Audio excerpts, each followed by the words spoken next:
Ortho Ayurvedic oil and capsule. अब दर्द भी घुटने टेकेगा। ट्रंप और पेजिशियन ने अमेरिका ईरान समझौते पर किए हस्ताक्षर।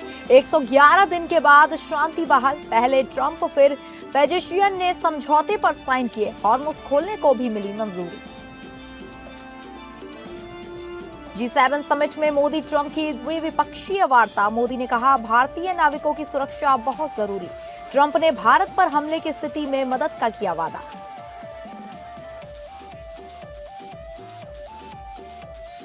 ममता बनर्जी को कोलकाता हाईकोर्ट से झटका। कोर्ट ने बागी टीएमसी विधायक ऋतब्रत बनर्जी को नेता प्रतिपक्ष नियुक्त करने पर रोक लगाने से किया इनकार।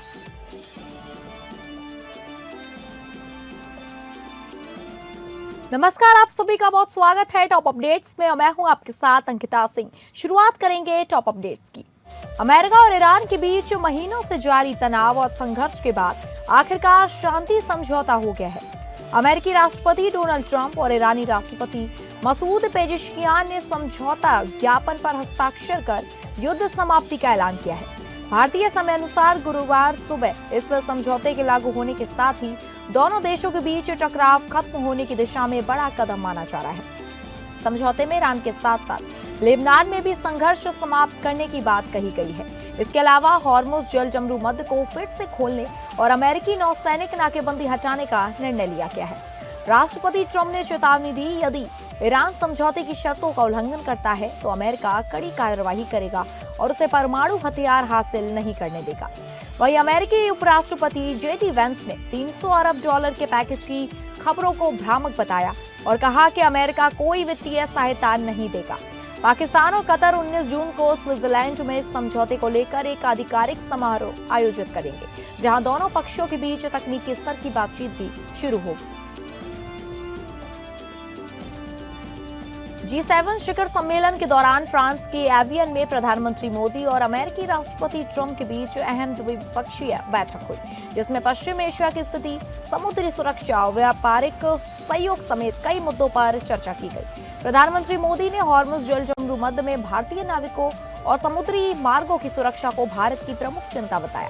वहीं राष्ट्रपति ट्रंप ने क्षेत्रीय और वैश्विक मामलों में भारत की बढ़ती भूमिका की सराहना करते हुए उसे अमेरिका का भरोसेमंद साझेदार बताया। पीएम मोदी ने ट्रंप के शांति प्रयासों की प्रशंसा की और आपसी सहयोग को और मजबूत बनाने पर जोर दिया। करीब 16 महीने बाद हुई इस बैठक में रूस से तेल खरीद, भारतीय उत्पादों पर आयात शुल्क और पाकिस्तान से जुड़े मुद्दों पर भी खुलकर बातचीत हुई। हालांकि किसी बड़े समझौते की घोषणा नहीं हुई, लेकिन दोनों नेताओं ने संबंधों को और मजबूत करने की प्रतिबद्धता जताई। राष्ट्रपति ट्रंप ने कहा, यदि भारत पर कोई हमला होता है तो अमेरिका मदद के लिए आगे आएगा, चाहे कोई औपचारिक सुरक्षा समझौता हो या नहीं। ट्रंप ने प्रधानमंत्री मोदी को शांत, संयमित और प्रभावशाली नेता बताते हुए उनकी नेतृत्व क्षमता की भी जमकर तारीफ की। लोकसभा में विपक्ष के नेता राहुल गांधी कोटा पहुंचे, जहां उन्होंने छात्रों की गूंज कार्यक्रम में छात्रों के साथ संवाद कर शिक्षा और युवाओं के भविष्य से जुड़े मुद्दों पर चर्चा की। राहुल गांधी ने स्पष्ट किया कि यह कोई राजनीतिक कार्यक्रम नहीं, बल्कि छात्रों और युवाओं की आवाज उठाने का मंच है। उन्होंने कहा, देश की शिक्षा व्यवस्था बच्चों पर अत्यधिक तनाव डाल रही है और इस स्थिति को बदलने के लिए सामूहिक प्रयास जरूरी है। राहुल ने कहा, किसी भी छात्र को दबाव के कारण आत्महत्या जैसा कदम उठाने के लिए मजबूर नहीं होना चाहिए। उन्होंने प्रतियोगी परीक्षाओं की तैयारी में परिवारों पर पड़ने वाले आर्थिक बोझ का भी मुद्दा उठाया। राहुल गांधी के मुताबिक नीट, जेईई समेत 5 प्रमुख परीक्षाओं की तैयारी में परिवारों की जेब से करीब 5 लाख करोड़ रुपए खर्च हो जाते हैं। उन्होंने कहा कि लाखों छात्र इन परीक्षाओं में शामिल होते हैं, लेकिन चयन केवल कुछ हजार छात्रों का ही हो पाता है। राहुल ने शिक्षा प्रणाली में सुधार और छात्रों पर बढ़ते मानसिक एवं आर्थिक दबाव को कम करने की जरूरत पर जोर दिया। देश की राजनीति में इन दिनों जोड़ तोड़ और दल बदल की चर्चाएं तेज हैं। पश्चिम बंगाल के बाद अब महाराष्ट्र में भी उद्धव ठाकरे गुट के सांसदों के दूसरे दलों में जाने की अटकलें लग गई हैं। इसी बीच सुहेल देव भारतीय समाज पार्टी के अध्यक्ष और योगी सरकार में कैबिनेट मंत्री ओम प्रकाश राजभर ने बड़ा राजनीतिक दावा किया है।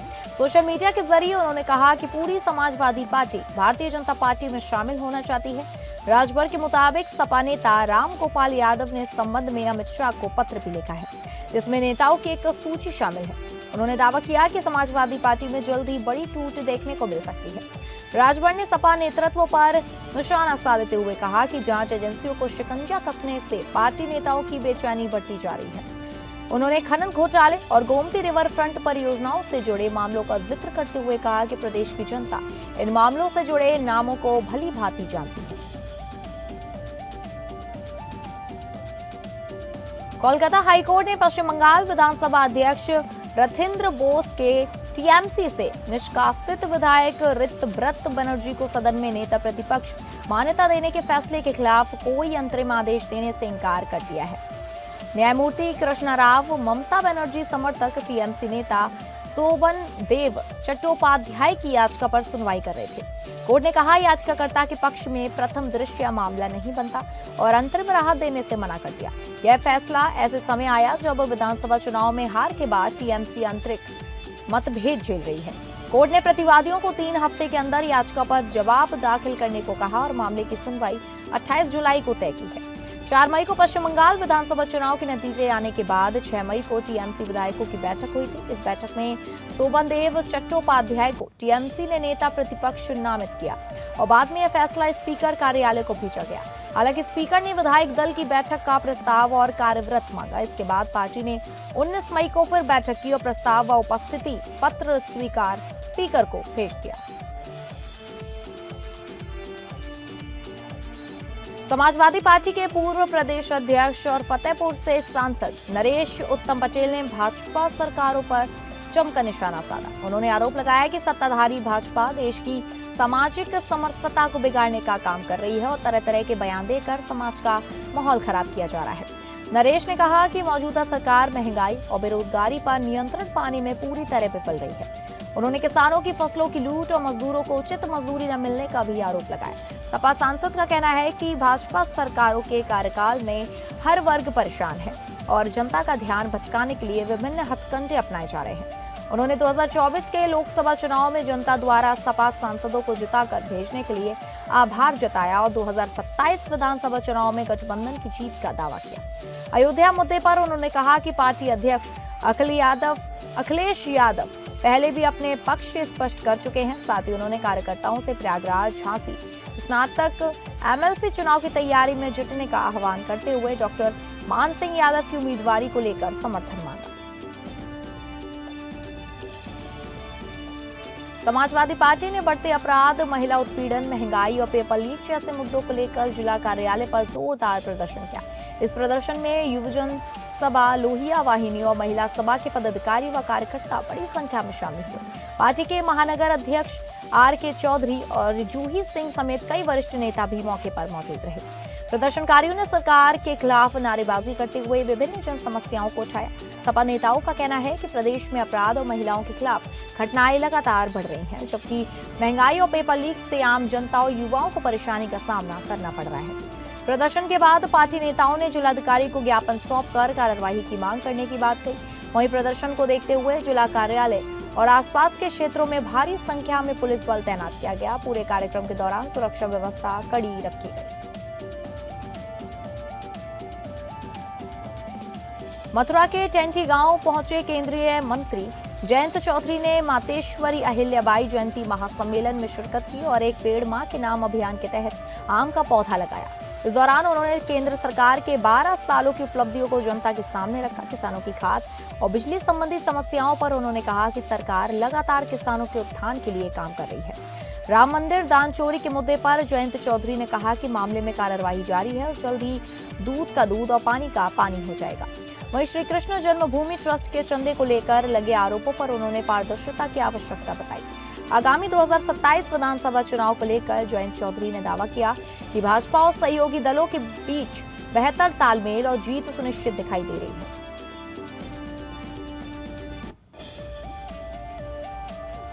अमरोहा के सैद नगली थाना क्षेत्र स्थित उझारी कस्बे में चल रहे हजरत शेख दाऊद रहमतुल्लाह अलैहि के सालाना उर्स मेले में आस्था की आड़ में अवैध जुए का खेल सामने आने का दावा किया गया है। मेले में बड़ी संख्या में जायरीन और अकीदतमंद पहुंच रहे हैं। लेकिन इसी बीच सोशल मीडिया पर वायरल हुए एक वीडियो ने कई सवाल खड़े कर दिए हैं। वायरल वीडियो में मेले के भीतर खुलेआम चक्कर वाला जुआ और नंबरों का सट्टा संचालित होता दिखाई देने का दावा किया जा रहा है। सबसे चौंकाने वाली बात यह बताई जा रही है कि यह गतिविधि मेला पुलिस चौकी से महज 50 मीटर की दूरी पर चल रही थी। वीडियो सामने आने के बाद पुलिस प्रशासन की कार्यप्रणाली और कानून व्यवस्था को लेकर चर्चाएं तेज हो गई हैं। फिलहाल वीडियो की सत्यता और पूरे मामले की जांच प्रशासन के स्तर पर होना बाकी है। अब सभी की निगाहें इस बात पर टिकी हैं कि संबंधित अधिकारियों द्वारा इस मामले में क्या कार्रवाई की जाती है। बदायूं जिला अस्पताल में इंसानियत को शर्मसार कर देने वाला मामला सामने आया है, जहां मृत महिला के शव से सोने का कुंडल चोरी करने का आरोप कर एक आउटसोर्सिंग कर्मचारी पर लगा है। दातागंज निवासी 48 वर्षीय शहाना को तबीयत बिगड़ने पर परिजन जिला अस्पताल की इमरजेंसी में लेकर पहुंचे थे, जहां डॉक्टरों ने उसे मृत घोषित कर दिया। इसके बाद शव को वहां तक पहुंचाने की जिम्मेदारी कर्मचारियों को सौंपी गई। आरोप है कि इस दौरान सफाई कर्मचारी वीरू ने महिला के कान से सोने का कुंडल निकाल लिया। जब परिजन शव लेकर घर पहुंचे तो कुंडल गायब मिला, जिसके बाद उन्होंने जिला अस्पताल पहुंचकर शिकायत की और पुलिस को सूचना दी। पुलिस ने सीसीटीवी फुटेज खंगाली तो आरोपी कर्मचारी कथित रूप से शव से कुंडल निकालता दिखाई दिया।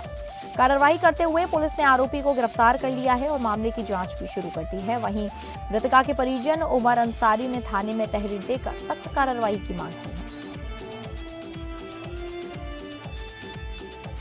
बदायूं में एक किसान की गोली मारकर हत्या किए जाने से इलाके में सनसनी फैल गई है। कुंवरगांव थाना क्षेत्र के गरुइया गांव निवासी 60 वर्षीय दिलीप सिंह खेतीबाड़ी का काम करते थे और बुधवार शाम बनकोटा गांव में डनलप का टायर ठीक कराने गए थे।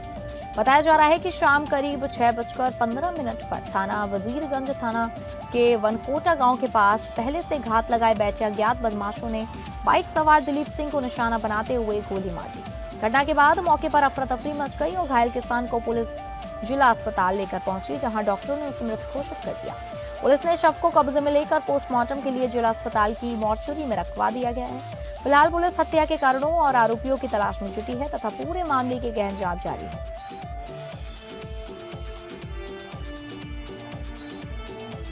गाजियाबाद के मुरादनगर थाना क्षेत्र में तेज रफ्तार का कहर देखने को मिला, जहां एक लग्जरी रेंज रोवर कार ने बाइक सवार 2 लोगों को जोरदार टक्कर मार दी। हादसा इतना भीषण था कि एक युवक की मौके पर ही मौत हो गई, जबकि दूसरा गंभीर रूप से घायल हो गया।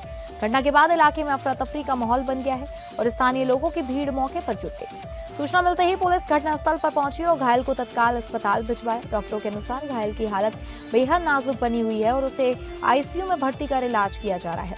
पुलिस ने मृतक के शव को कब्जे में लेकर पोस्टमार्टम के लिए भेज दिया है। वहीं हादसे के कारणों की जांच शुरू कर दी गई है और आगे की कानूनी कार्रवाई जारी है। चौराखास थाना क्षेत्र के बड़हरा चौराहे से पुलिसकर्मी की कथित अभद्रता का एक वीडियो सोशल मीडिया पर तेजी से वायरल हो रहा है। वायरल वीडियो में दीवान ब्रज किशोर सिंह और 2 होमगार्ड एक बिजली संविदा कर्मी को गाड़ी चेकिंग के दौरान गाली गलौज करते दिखाई देने का दावा किया जा रहा है। बताया जा रहा है कि बिजली कर्मी देर रात फॉल्ट ठीक करने के लिए जा रहे थे, तभी उन्हें रोककर पूछताछ की गई।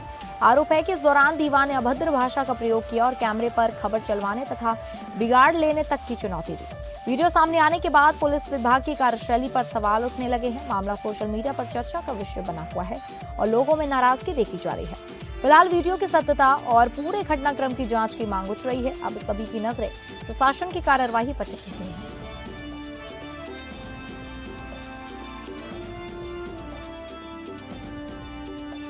कुशीनगर के पडरौना कोतवाली क्षेत्र के बिंदवलिया गांव में विवाद की सूचना पर पहुंची यूपी 112 पुलिस टीम के साथ कथित बदसलूकी का मामला सामने आया। घटना का वीडियो सोशल मीडिया पर तेजी से वायरल हो रहा है, जिसमें कुछ लोग हंगामे के बीच पुलिसकर्मियों के साथ अभद्र व्यवहार करते दिखाई देने का दावा किया जा रहा है। बताया जा रहा है कि पुलिस टीम 2 पक्षों के बीच हुए विवाद की सूचना पर मौके पर पहुंची थी। इसी दौरान एक पक्ष के लोगों ने पुलिस से तीखी बहस करते हुए मर्यादा की सीमाएं लांघी। वीडियो वायरल होने के बाद मामले ने तूल पकड़ लिया और पुलिस प्रशासन की सक्रिय हो गया। पुलिस ने त्वरित कार्यवाही करते हुए 3 लोगों को हिरासत में लिया है। वहीं अन्य आरोपियों की पहचान कर उनकी तलाश की जा रही है। फिलहाल पूरे मामले की जांच जारी है और आगे की कानूनी कार्यवाही की जा रही है। उत्तर प्रदेश की राजधानी लखनऊ में दंपत्ति शिक्षक शिक्षिकाओं ने शिक्षा निदेशालय पर प्रदर्शन कर स्थानांतरण नीति में संशोधन की मांग उठाई। प्रदेश के विभिन्न जिलों से पहुंचे करीब 200 से 300 शिक्षक शिक्षिकाओं ने अपनी मांगों को लेकर एकजुटता दिखाई। प्रदर्शनकारियों का कहना है कि विशेष अंतर जनपदीय स्थानांतरण नीति के कुछ प्रावधान उनके तबादलों में बाधा बन रहे हैं। दंपत्ति शिक्षकों ने पीटीआर की बाध्यता समाप्त करने और पारिवारिक एकता के आधार पर राहत देने की मांग की। साथ ही अन्य सरकारी विभागों में कार्यरत जीवन साथियों को भी स्थानांतरण नीति के दायरे में शामिल करने की मांग उठाई गई। शिक्षकों ने गृह जनपद से बाहर तैनात दंपतियों को अपने गृह जनपद में तबादले का अवसर दिए जाने की बात है। वर्षों से लंबित इस समस्या के समाधान के लिए शिक्षकों ने शासन से सकारात्मक निर्णय की उम्मीद जताई। वहीं मुख्यमंत्री योगी से मानवीय आधार पर राहत प्रदान करने की अपील भी की गई।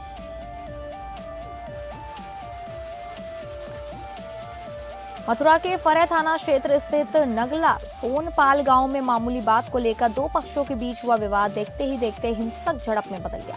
बुधवार सुबह करीब 10 बजे दोनों पक्ष आमने सामने आ गए और जमकर लाठी डंडे चले, जिससे 8 लोग घायल हो गए हैं। घायलों में हेम प्रकाश, बलवीर, विनय, कृष्णा, सुनील और प्रवीण समेत अन्य लोग शामिल बताए जा रहे हैं। घटना की सूचना मिलते ही पुलिस मौके पर पहुंची और हालात को नियंत्रित किया गया। सभी घायलों को उपचार के लिए सामुदायिक स्वास्थ्य केंद्र भेजा गया, जहां प्राथमिक उपचार के बाद गंभीर रूप से घायल 3 लोगों को जिला अस्पताल रेफर कर दिया गया। घायल पक्ष ने विरोधी पक्ष पर मारपीट के साथ फायरिंग करने का भी आरोप लगाया है। पुलिस दोनों पक्षों से तहरीर लेकर पूरे मामले की जांच कर रही है। वहीं एहतियात के तौर पर गाँव में पुलिस बल तैनात कर शांति व्यवस्था बनाए रखी गई है।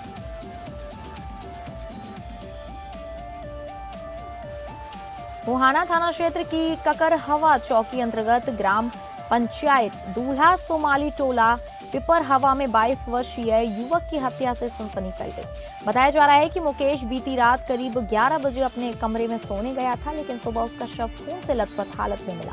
युवक की गला रेतकर हत्या किए जाने की आशंका जताई जा रही है।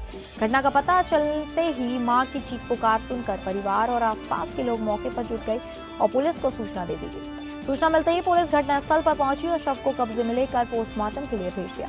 परिजनों ने रमेश शुक्ला और उसके साथियों पर हत्या का आरोप लगाया तथा दावा किया कि कुछ दिन पहले हुए विवाद में उन्हें जान से मारने की धमकी दी गई थी।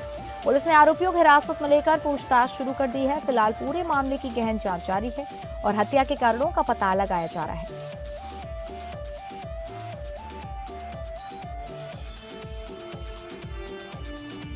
सिद्धार्थनगर के इटवा थाना क्षेत्र में मजदूरी के भुगतान को लेकर हुआ विवाद खूनी संघर्ष में बदल गया।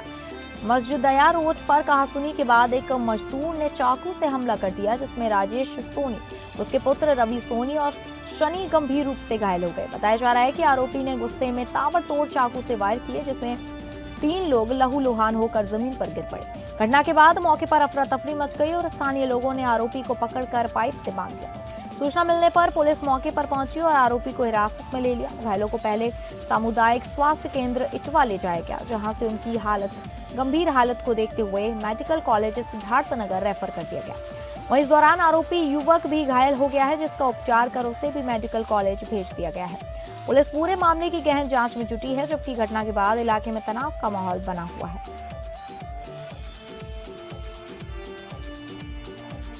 उत्तर प्रदेश के अमरोहा से एक हैरान कर देने वाला मामला सामने आया है। थाना गजरौला क्षेत्र के शिशोवाली गांव में 2 युवकों को बांधकर पेड़ से लटका दिया गया। युवक जान बख्शने की गुहार लगाते रहे। घटना का वीडियो भी सामने आया है। फिलहाल पुलिस मामले की जांच में जुटी है। थाना गजरौला क्षेत्र के शिशोवाली गांव में मानवता को शर्मसार करने वाली घटना सामने आई है। यहाँ 2 युवकों को रस्सी से बांधकर पेड़ से लटका दिया गया। बताया जा रहा है कि किसी बात को लेकर गांव के कुछ लोगों ने दोनों युवकों को पकड़ लिया और पेड़ से बांधकर लटका दिया। इस दौरान दोनों युवक रो रो कर जान बख्शने की गुहार लगाते रहे, लेकिन किसी ने उनकी नहीं सुनी। घटना का वीडियो भी सोशल मीडिया पर वायरल हो रहा है। मामले की जानकारी मिलते ही पुलिस मौके पर पहुंची और जांच शुरू कर दी। अब यह साफ नहीं हो पाया है कि युवकों को किस वजह से पेड़ से बांधकर लटकाया गया। पुलिस गाँव के लोगों से पूछताछ कर रही है और आरोपियों की पहचान में जुटी है।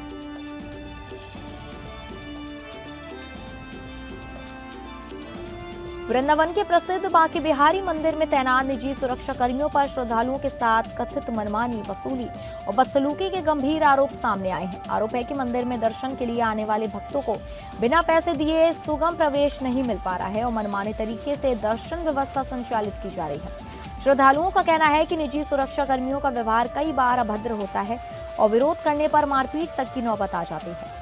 आरोपों के बीच मंदिर प्रबंधन की भूमिका पर भी सवाल उठ रहे हैं। स्थानीय लोगों का दावा है कि सुरक्षा व्यवस्था में तैनात पुलिसकर्मी भी कई मामलों में मूक दर्शक बने रहते हैं। आए दिन सामने आ रही शिकायतों से भक्तों में नाराजगी बढ़ती जा रही है। हालांकि इन आरोपों की आधिकारिक पुष्टि होना अभी बाकी है।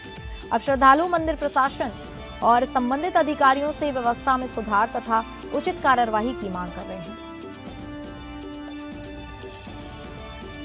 आलिया भट्ट और शर्वरी स्टारर YRF की बहुप्रतीक्षित स्पाई यूनिवर्स फिल्म अल्फा का ट्रेलर आखिरकार रिलीज हो गया है। ट्रेलर में आलिया भट्ट का अब तक का सबसे खतरनाक और जबरदस्त एक्शन अवतार देखने को मिल रहा है, जिसके प्रशंसक सोशल मीडिया पर जमकर तारीफ कर रहे हैं। इस फिल्म में बॉबी देओल मुख्य विलेन के रूप में नजर आ रहे हैं, लेकिन सबसे ज्यादा चर्चा अभिनेता ऋतिक रोशन के कैमियो को लेकर हो रही है, जिन्होंने अपने कबीर वाले स्पाई अवतार में एंट्री लेकर इंटरनेट पर तहलका मचा दिया है। सोशल मीडिया पर लोग इस ट्रेलर की तुलना द बॉयज और फेम, गेम ऑफ थ्रोन्स जैसे बड़े अंतरराष्ट्रीय शो से भी कर रहे हैं। फिल्म का निर्माण यशराज फिल्म्स के बैनर तले किया जा रहा है। बॉलीवुड की खूबसूरत अभिनेत्री जैकलीन फर्नांडीज अपने करियर में पहली बार एक बिल्कुल अलग शैली में कदम रखने जा रही हैं। खबरों के मुताबिक वह अपनी पहली फुल फ्लैश्ड हॉरर फिल्म में मुख्य भूमिका निभाने के लिए पूरी तरह तैयार है। इस फिल्म का निर्माण ख्याति मदान के नॉट आउट एंटरटेनमेंट के बैनर तले किया जा रहा है। रिपोर्ट्स की माने तो फिल्म की मुख्य शूटिंग इसी महीने के अंत तक शुरू होने की उम्मीद है। दिलचस्प बात यह है कि इस हॉरर इमोशनल ड्रामा फिल्म का एक गाना और एक टीजर पहले ही बेहद गोपनीय तरीके से शूट किया जा चुका है। जैकलीन इसके अलावा जल्द ही film welcome to the jungle में भी दिखाई देगी।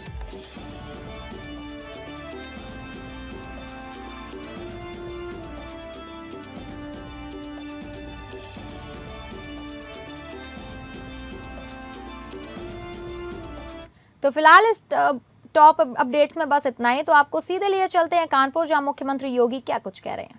वही भारत विपन्न होते होते जब ये देश आजाद हुआ तब भारत की अर्थव्यवस्था, दुनिया की अर्थव्यवस्था में भारत का हिस्सा मात्र 2% रह गया था। आप सोचो ना, दुनिया की हर 18-19 व्यक्ति, 100 में से 18-19 व्यक्ति भारत के अंदर रह रहा है, लेकिन हिस्सेदारी हमारी मात्र 2% रह गई। तो हमें विपन्न होना ही होना था, गरीब होना ही होना था। और आज आपने देखा होगा 12 वर्ष में प्रधानमंत्री मोदी जी के नेतृत्व में जब हमें अपने सामर्थ्य पर विश्वास हुआ,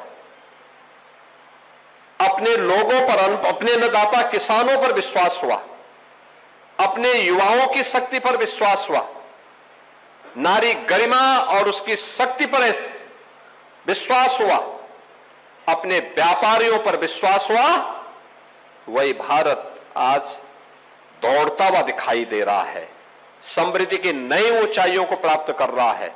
अब भारत दुनिया की 4वीं 5वीं बड़ी अर्थव्यवस्था बन चुका है दुनिया का।